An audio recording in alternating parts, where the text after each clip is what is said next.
My manager called me worthless in front of the entire board of directors, not knowing that the patent application sitting in my desk drawer would generate $90 million in revenue and ultimately save his career.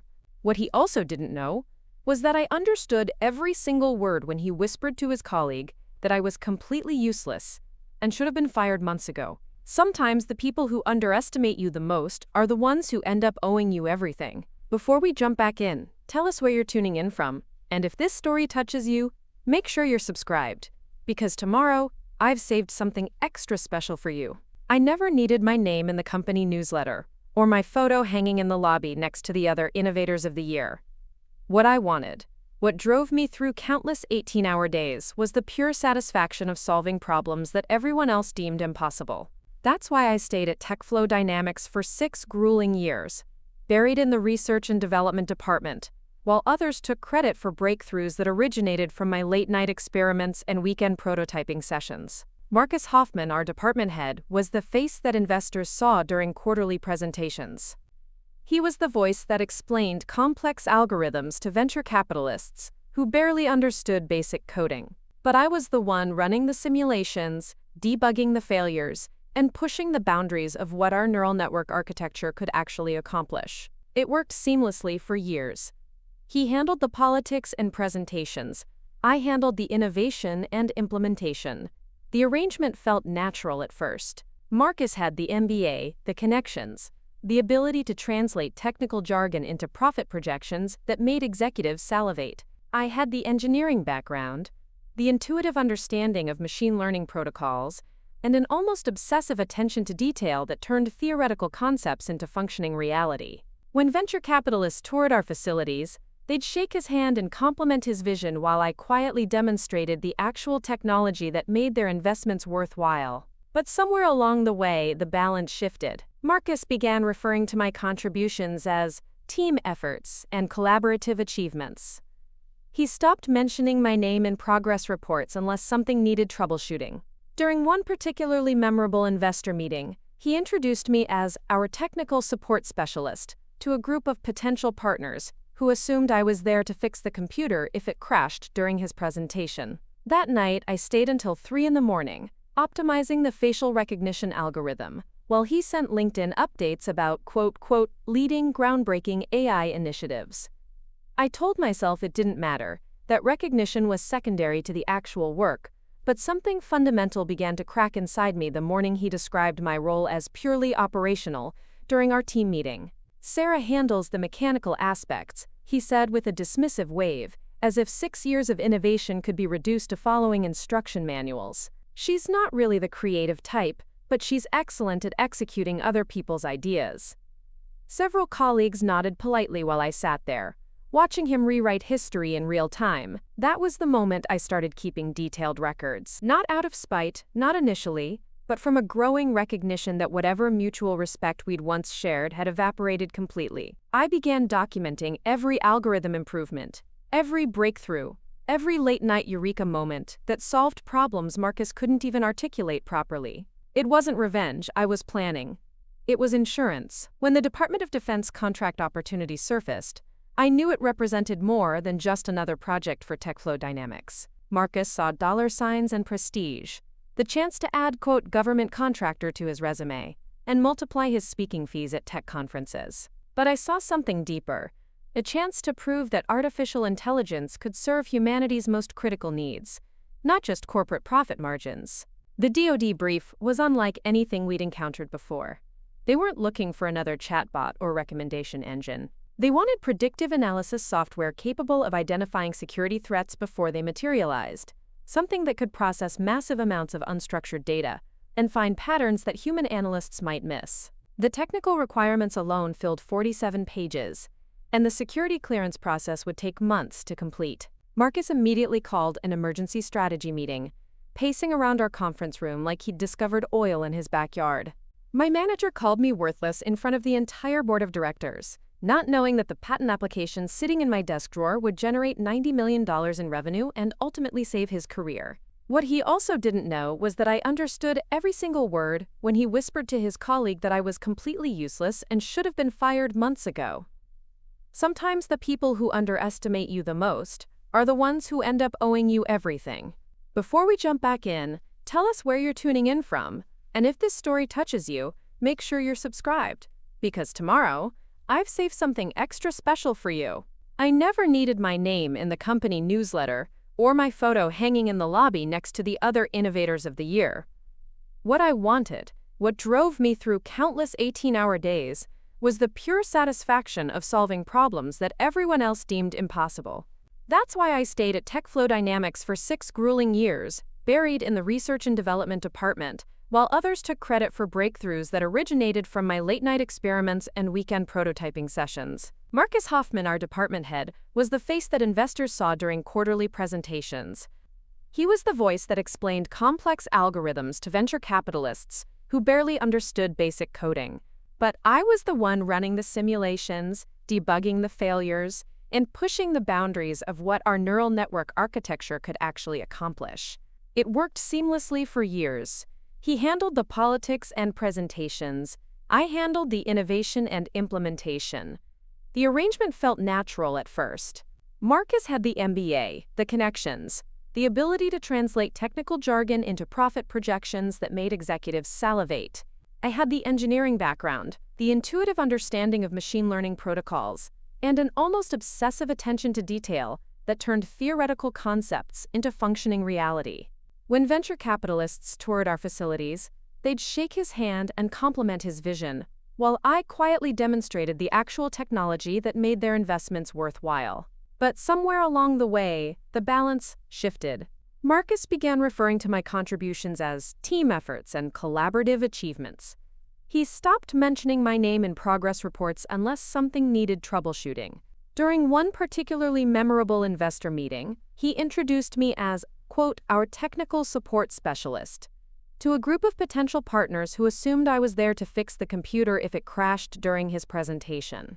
That night, I stayed until 3 in the morning optimizing the facial recognition algorithm, while he sent LinkedIn updates about leading groundbreaking AI initiatives. I told myself it didn't matter, that recognition was secondary to the actual work, but something fundamental began to crack inside me the morning he described my role as purely operational during our team meeting. Sarah handles the mechanical aspects, he said with a dismissive wave, as if 6 years of innovation could be reduced to following instruction manuals. She's not really the creative type, but she's excellent at executing other people's ideas. Several colleagues nodded politely while I sat there, watching him rewrite history in real time. That was the moment I started keeping detailed records. Not out of spite, not initially, but from a growing recognition that whatever mutual respect we'd once shared had evaporated completely. I began documenting every algorithm improvement, every breakthrough, every late-night eureka moment that solved problems Marcus couldn't even articulate properly. It wasn't revenge. I was planning. It was insurance. When the Department of Defense contract opportunity surfaced, I knew it represented more than just another project for TechFlow Dynamics. Marcus saw dollar signs and prestige, the chance to add, quote, government contractor to his resume, and multiply his speaking fees at tech conferences. But I saw something deeper, a chance to prove that artificial intelligence could serve humanity's most critical needs, not just corporate profit margins. The DoD brief was unlike anything we'd encountered before. They weren't looking for another chatbot or recommendation engine. They wanted predictive analysis software capable of identifying security threats before they materialized, something that could process massive amounts of unstructured data and find patterns that human analysts might miss. The technical requirements alone filled 47 pages, and the security clearance process would take months to complete. Marcus immediately called an emergency strategy meeting, pacing around our conference room like he'd discovered oil in his backyard. "This is it," he announced, adjusting his tie for the 3rd time in 10 minutes. "This is our ticket to the big leagues." I'm talking about a $10 million initial contract with options for extensions that could reach $50 million over 5 years. While he practiced his pitch about revolutionary threat detection capabilities and paradigm-shifting analytical frameworks, I was deep in feasibility studies, analyzing similar projects that had succeeded or failed, mapping out the computational requirements, and identifying the specific machine learning approaches that might actually work. The DoD wasn't interested in buzzwords or theoretical possibilities. They wanted concrete solutions to life-and-death problems. I found myself working deeper into the nights, fueled by something more personal than professional ambition. My younger brother Jake had deployed to Afghanistan 3 years earlier as a communications specialist, and every phone call home carried the weight of dangers he couldn't discuss in detail. When he mentioned losing sleep over intelligence reports that arrived too late to prevent attacks on nearby bases, I understood that this project wasn't just about corporate growth. It was about giving people like him the advance warning that could save lives. The breakthrough came during a particularly frustrating weekend, when traditional pattern recognition algorithms kept failing against the test data sets. I was sitting in the empty office, surrounded by empty coffee cups and pages of crossed-out equations, when I remembered something from my graduate school research on neural network architecture. Instead of trying to identify specific threat indicators, what if the system learned to recognize the absence of normal patterns? Preparing and narrating this story took us a lot of time, so if you are enjoying it, subscribe to our channel, it means a lot to us. Now back to the story.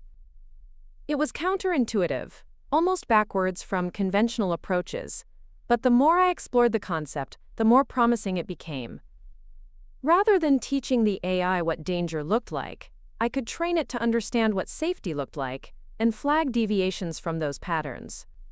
The computational elegance was beautiful. Instead of maintaining vast databases of known threats, the system would continuously update its understanding of normal behavior and immediately highlight anomalies. I spent the next 3 weeks developing the proof of concept, barely leaving the lab except to grab meals from the vending machine. The algorithm began showing remarkable accuracy rates against historical data, correctly identifying 73% of past security incidents that had initially been missed by human analysts. More importantly, the false positive rate remained incredibly low, which meant security teams wouldn't waste time chasing phantom threats. Marcus barely glanced at the preliminary results when I finally presented them. He skimmed the summary report, nodded approvingly, and immediately began incorporating my findings into his presentation materials. "This is exactly what we need," he said, already editing the slides to emphasize his leadership role. "I'll make sure the DoD understands how we developed this innovative approach."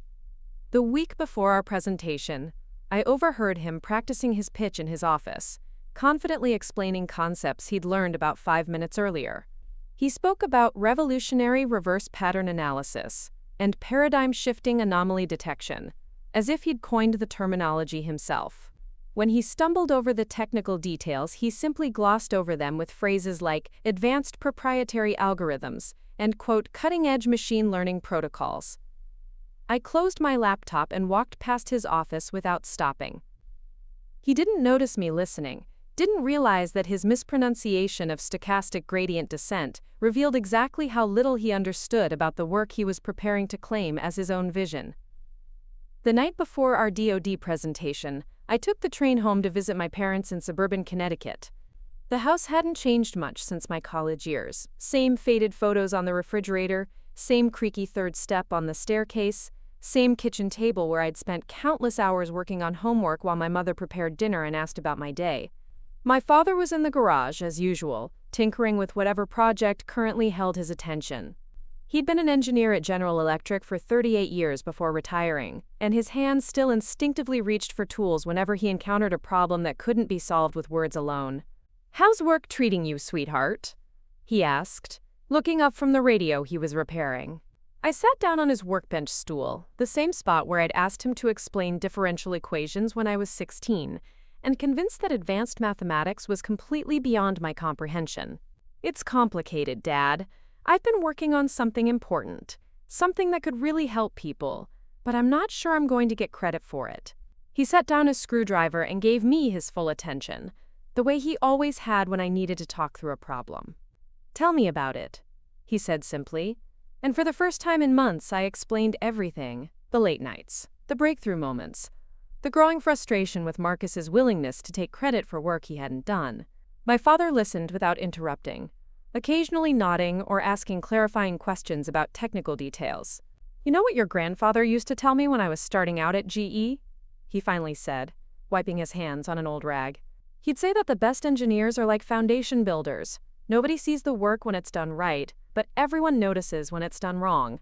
The recognition might not come immediately, but the work always speaks for itself eventually. We sat in comfortable silence for a while, listening to the radio static as he adjusted the frequency dial. Finally, he looked at me with the same expression he'd worn when I was 12, and afraid to try out for the school science fair. "Sarah, you've got more talent in your little finger than most people have in their entire bodies. Don't let anyone convince you otherwise.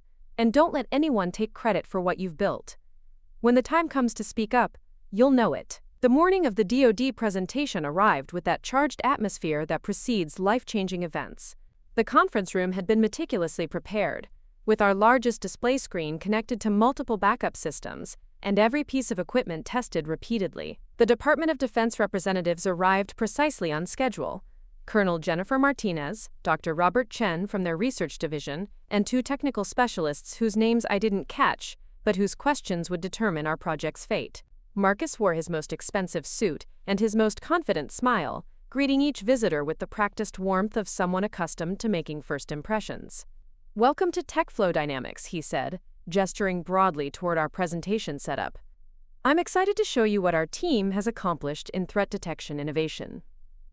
I remained near the technical console, running final checks on our demonstration software and ensuring that every component of our proof of concept would function flawlessly. This was more than a business presentation. This was 6 years of my career distilled into a single moment, the culmination of countless hours spent pushing the boundaries of what artificial intelligence could accomplish in service of national security. Marcus began with his rehearsed introduction, speaking confidently about market opportunities and competitive advantages, painting broad strokes about innovation and leadership. The DoD representatives listened politely, taking occasional notes, but I could see Colonel Martinez's eyes frequently drifting toward the technical displays, clearly more interested in capabilities than corporate positioning. Then came the moment when everything shifted. As Marcus transitioned into the technical demonstration, our main display screen flickered momentarily. Not a catastrophic failure, just a brief connection issue that I could resolve in seconds. But his composure cracked instantly. The confident smile wavered as he looked from the screen to me. And then, still maintaining his professional demeanor toward our guests, he leaned close and spoke in what he assumed was a private whisper. "Fix it now," he hissed, his voice carrying just enough volume to be heard across the conference table. "La Inutile doesn't know what she's doing." The words hit me like ice water, not because they surprised me, but because of where I'd heard that phrase before. My college roommate Elena had been Mexican-American, and during our 4 years together, she'd taught me enough Spanish to understand insults when I heard them. La inútil, the useless one, the worthless one. Marcus had just called me worthless in front of Department of Defense officials, assuming that his 2 semesters of business Spanish gave him privacy that didn't exist. But what he didn't know, what he had never bothered to learn despite working with me for 6 years, was that I'd spent 3 summers during college participating in a technology exchange program in Barcelona. I'd lived with a host family, attended lectures in Spanish, and learned to dream in a language that connected me to parts of myself I'd never fully explored.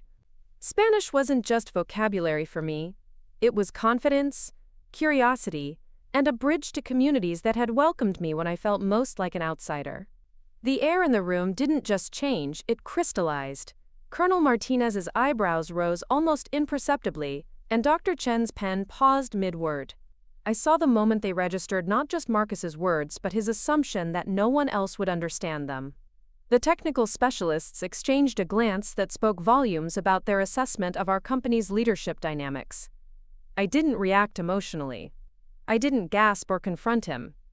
Instead, I calmly pressed 3 keys, reset our display system, and watched as our demonstration software resumed its smooth operation. "Technical issue resolved," I said evenly, my voice steady and professional. Marcus recovered quickly, flashing his practiced smile and returning to his presentation as if nothing had happened. "Minor hiccup," he told our guests, but the room's atmosphere had fundamentally shifted. I could feel the weight of unspoken questions beginning to form, and I knew that Colonel Martinez and her team were now evaluating more than just our technology. They were assessing our team dynamics and wondering whether the person claiming credit for this innovation was actually the person who had created it. The rest of Marcus's presentation proceeded smoothly from a technical standpoint, but I could see him struggling to regain the confident rhythm he'd established earlier. He relied more heavily on his prepared notes, stumbled slightly over terminology he'd seemed to master during practice sessions, and repeatedly glanced in my direction whenever the discussion turned to specific implementation details. When Colonel Martinez finally asked her first direct question about our anomaly detection algorithms, Marcus's response revealed the shallow depth of his actual understanding. He spoke confidently about, quote, advanced machine learning protocols and, quote, revolutionary pattern analysis. But when she pressed for specifics about computational complexity and false positive rates, his answers became increasingly vague and theoretical. Dr. Chen leaned forward, his expression shifting from polite interest to active curiosity. "This is fascinating work," he said, his eyes moving between Marcus and me. "The mathematical elegance of reverse pattern recognition is really quite impressive. I'd love to understand more about the neural network architecture that makes this possible." Marcus launched into another round of buzzword-heavy explanations, but I could see that our DoD guests were beginning to recognize the disconnect between his confident presentation style and his limited grasp of the underlying concepts. They weren't just evaluating our technology anymore. They were trying to understand who had actually created it. The silence that followed Dr. Chen's technical questions stretched for exactly 4 seconds, but it felt like an eternity. Marcus fumbled through another vague explanation about proprietary algorithms, while Colonel Martinez's expression grew increasingly skeptical. I watched him dig himself deeper into a hole of buzzwords and corporate speak, and I realized that this moment, this precise instant, was my crossroads. Dr. Chen wasn't satisfied with Marcus's non-answers. He leaned back in his chair, studying both of us with the analytical gaze of someone who'd spent decades separating genuine innovation from polished marketing. "I'm particularly interested in the computational approach," he said slowly. "How did you solve the dimensionality reduction problem when dealing with unstructured datasets?" Marcus's face went blank for a fraction of a second before he recovered with his trademark confident smile. "Well, that's getting into some very complex technical territory," he said, gesturing toward me dismissively. "Perhaps Sarah can walk you through some of the implementation details." But something had shifted in Colonel Martinez's posture. She was no longer looking at Marcus as the project leader. She was studying me with the focused attention of someone reassessing everything they'd heard in the past 30 minutes. When she spoke, her question was directed entirely at me, bypassing Marcus completely. "Miss Henderson," she said, her voice carrying the authority of someone accustomed to cutting through pretense, "would you mind explaining your approach to this challenge?" The room went completely still. This wasn't a request for technical support or clarification of Marcus's presentation. This was an invitation to speak, to claim ownership, to step out of the shadows where I'd been hidden for 6 years. I felt every eye in the room focus on me, including Marcus's, whose confident expression was rapidly morphing into something closer to panic. My throat was dry, but my voice was steady when I began. "Thank you, Colonel Martinez." The breakthrough came from reconceptualizing the entire problem. I moved to the whiteboard, my hands finding their natural rhythm as I began sketching the neural network architecture. Instead of teaching the system to recognize threats, I designed it to understand normalcy so thoroughly that deviations become immediately apparent. As I spoke, something extraordinary happened. The technical language that Marcus had been butchering flowed from my lips with natural precision. I wasn't reciting memorized presentations or corporate talking points. I was explaining work that lived in my bones, concepts I understood so deeply that teaching them felt like sharing pieces of my soul. The traditional approach requires constant updates to threat databases. I continued, drawing interconnected nodes on the board.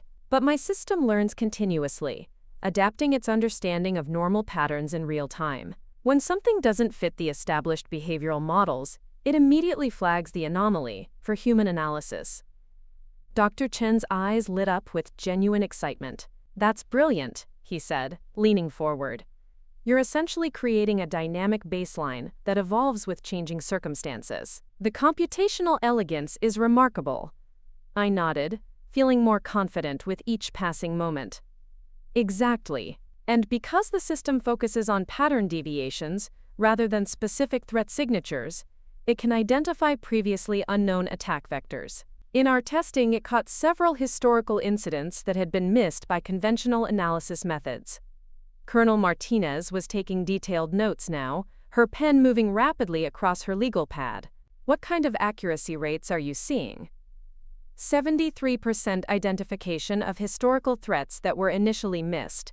I replied without hesitation. More importantly, our false positive rate is under 8%, which means security teams aren't overwhelmed with irrelevant alerts. The questions came faster now, each one more technical and specific than the last. Marcus sat frozen in his chair, occasionally opening his mouth as if to interject, but the conversation had moved far beyond his comprehension. These weren't the surface-level inquiries he'd prepared for. These were deep, probing questions from experts who understood exactly what they were evaluating. "How do you handle temporal correlation in the data streams?" asked one of the technical specialists. "The system maintains sliding window analyses across multiple timescales," I explained, adding new diagrams to the whiteboard. Short-term patterns for immediate threat detection, medium-term trends for behavioral analysis, and long-term baselines for environmental context. Each layer informs the others, creating a multi-dimensional understanding of normal operations. For 20 minutes, I fielded every question they threw at me with increasing confidence and precision. I walked them through edge cases, explained computational trade-offs, and detailed the specific neural network architectures that made the entire system possible. With each technical exchange, the reality of the situation became more apparent to everyone in the room. Finally, Dr. Chen set down his pen and looked directly at me. "This is some of the most innovative work I've seen in threat detection algorithms," he said quietly. "The mathematical foundations alone represent a significant advance in the field." That's when Colonel Martinez asked the question that changed everything. "Miss Henderson, how long have you been developing this approach?" I paused, glancing briefly at Marcus, whose face had gone completely pale. "I've been working on the core concepts for about 8 months," I said carefully. "The breakthrough in reverse pattern analysis came together over the past 3 weeks." "And Mr. Hoffman's role in this development?" The question hung in the air like a challenge. I could have deflected, could have maintained the corporate fiction that had protected both our careers for years. But as I looked at Colonel Martinez's expectant expression and remembered Marcus's whispered insult just 30 minutes earlier, I realized that truth was the only path forward. "Mr. Hoffman has been instrumental in project management and client relations," I said diplomatically. "The technical development and algorithm design have been primarily my responsibility." Colonel Martinez nodded slowly, then turned to Marcus with a smile that didn't quite reach her eyes. "Mr. Hoffman, you must be very proud to have such talented team members working under your leadership." Marcus managed a tight smile, but I could see sweat beading on his forehead despite the air conditioning. His hands were shaking as he reached for his coffee cup. "This is blackmail." "This is business," I corrected. "The same kind of business decision you made every time you took credit for my work, every time you pushed me further into the background, every time you called me worthless when you thought no one was listening." Marcus's eyes widened. "You understood what I said yesterday." "Every single word," I confirmed. "Did you really think you could work with me for 6 years without learning anything about my background?" "I spent 3 summers in Barcelona during college, Marcus. I'm more fluent in Spanish than you'll ever be." The fight went out of him completely. His shoulders sagged, and for the first time since I'd known him, Marcus Hoffman looked genuinely defeated. "What happens now? Now you get to keep your job," I said, standing up. "Because despite everything you've done, I'm not interested in destroying your career. I just want recognition for mine." The formal announcement came 2 days later. TechFlow Dynamics had won the largest government contract in company history, and Sarah Henderson would be promoted to Senior Technical Director, reporting directly to the Board of Directors. Marcus would continue as Department Manager, focusing on administrative coordination and resource management. The patent approval came through 6 weeks later, with an estimated commercial value of $90 million over its 20-year lifespan. The technology licensing deals began almost immediately. Defense contractors, security firms, and intelligence agencies all wanted access to the reverse pattern analysis system. Marcus kept his job, just as I'd promised, He handles budgets and schedules and personnel reviews, all the administrative tasks he'd always preferred anyway. He never calls me worthless anymore, in any language. In fact, he barely speaks to me at all, unless it's absolutely necessary for business operations. But sometimes I catch him looking at me across the conference room with something that might be respect, or perhaps just recognition of how close he came to losing everything. The woman he'd dismissed as purely operational, the employee he'd considered worthless, had created the innovation that saved not just his career, but the entire company's future. My office now has windows, a view of the city skyline, and my name on the door in brass lettering, Sarah Henderson, Senior Technical Director. The patent certificate hangs framed on the wall next to my engineering degree, both of them signed with my name, both of them representing work that no one can ever take away from me again. Last week, my brother Jake called from his new assignment in Germany. "I heard about your promotion," he said, pride clear in his voice.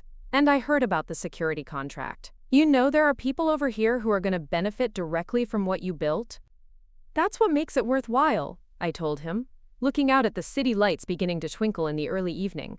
"I always knew you were brilliant," he continued. "I just never understood why you let that manager guy take credit for everything." I smiled, remembering my father's words about foundation builders and recognition that comes eventually. Sometimes the best way to prove your worth is to let your work speak for itself. It just took a while to find the right audience. The next morning, I arrived at the office to find a message from Colonel Martinez. The DoD wanted to discuss expanding our contract to include international partnerships, potentially doubling the project's scope and value. As I read through the details, I realized that this was just the beginning. Years of innovation stretching ahead, challenges that would push the boundaries of what artificial intelligence could accomplish in service of human security. I drafted my response accepting the expanded scope, signed it with my own name, and sent it with the quiet satisfaction that comes from finally being recognized, not as someone's assistant or technical support, but as the innovator I'd always been. The woman Marcus had called worthless in Spanish was now leading a $100 million initiative that would reshape how the world approached threat detection. Sometimes the people who underestimate you the most become the ones who owe you everything. And sometimes, that's the most powerful kind of vindication possible. Up next, you've got 2 more standout stories right on your screen. If this one hit the mark, you won't want to pass these up. Just click and check them out. And don't forget to subscribe and turn on the notification bell so you don't miss any upload from us.